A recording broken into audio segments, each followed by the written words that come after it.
Hello guys, welcome back to the channel. So आज हामी त्यो साइटमा छौँ। सो यहाँनिर फ्लेक्सिबल पेमेन्ट पिच भइरहेछ। सो यहाँ देख्न सक्छौँ हाम्रो सुरुमा सबग्रेड भयो माटो, त्यसपछि सबबेस होइन, मिस्कट भन्ने हुन्छ। त्यसपछि बेस कोर्स आउँछ, त्यो अलिकति क्रस्ट एग्रिगेट हुन्छ।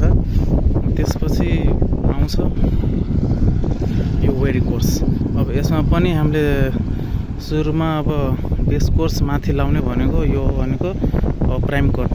यसमा बिटुमिनस नै हुन्छ, त्यसलाई तताएर मट्टितेल राखेर एउटा लेयर बनाएको हुन्छौँ। त्यसपछि आउँछ हाम्रो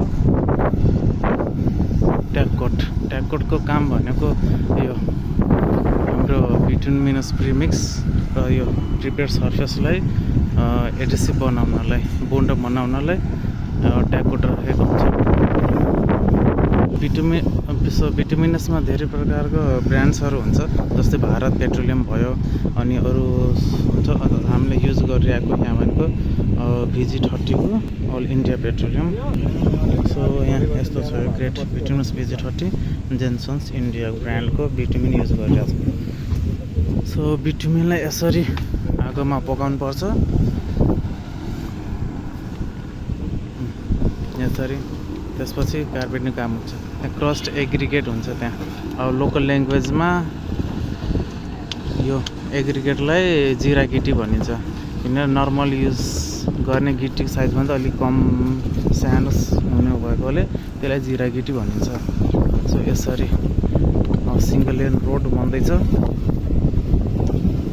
अब सिङ्गल लेन रोडको विड्थ चाहिँ 3.75 मिटर हुन्छ, डबल लेनको चाहिँ सायद 5.5 हुन्छ है, त्यो सेवा छैन, चेक गर्नु होला। सो यस्तो छ। हामीले अब यो प्रिमिक्स एप्लाई गर्नुभन्दा पहिला ध्यान दिनुपर्ने कुरा भनेको यो प्रिमिक्स प्राइम कोट सुकेको छैन, त्यसपछि ट्याग कोट। अब ट्याग कोट पनि पुरै यसरी नै कालो भएको हुन्छ, बिचमा त्यसरी धुलो जमेको त्यस्तो हुनु भएन। पुरै सर्फेसमा पेन्ट गरे जस्तै कालो हुनुपर्छ। त्यसपछि बल्ल यो प्रिमिक्स हाल्यो अनि रोलर चलाउने हो।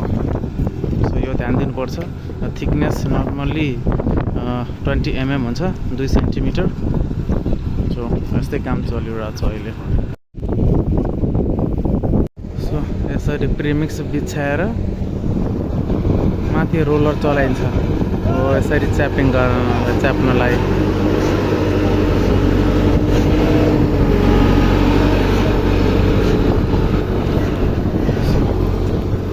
यसरी रोलर चलाएर अब यो प्रिमिक्स बिछाउने बित्तिकै धेरै बेरसम्म नराखेर रोलर चलाइहाल्नुपर्छ, फेरि राम्रोसित यो बस्दैन। रोलर चलाइसकेपछि अब अर्को आउने भनेको यहाँनिर एउटा सिल्कोट हो। त्यो भनेको बालुवा, प्लास्टर बालुवा जस्तै हुन्छ, त्यो पनि बिटुमिन पकाएर त्यसपछि माथिबाट छर्किने अनि रोलिङ गर्ने हुन्छ। त्यो भनेको यो बिटुमिन बिछाएको, प्रिमिक्स बिछाएको पोर्सहरू टाल्नलाई त्यो सिल्कोट राखिन्छ हामीले। यस्तो छ। सो यति नै हो प्रोसेस फ्लेक्सिबल पेमेन्टको। Thanks for watching, and so please subscribe the channel to watch more informative video. Thank you.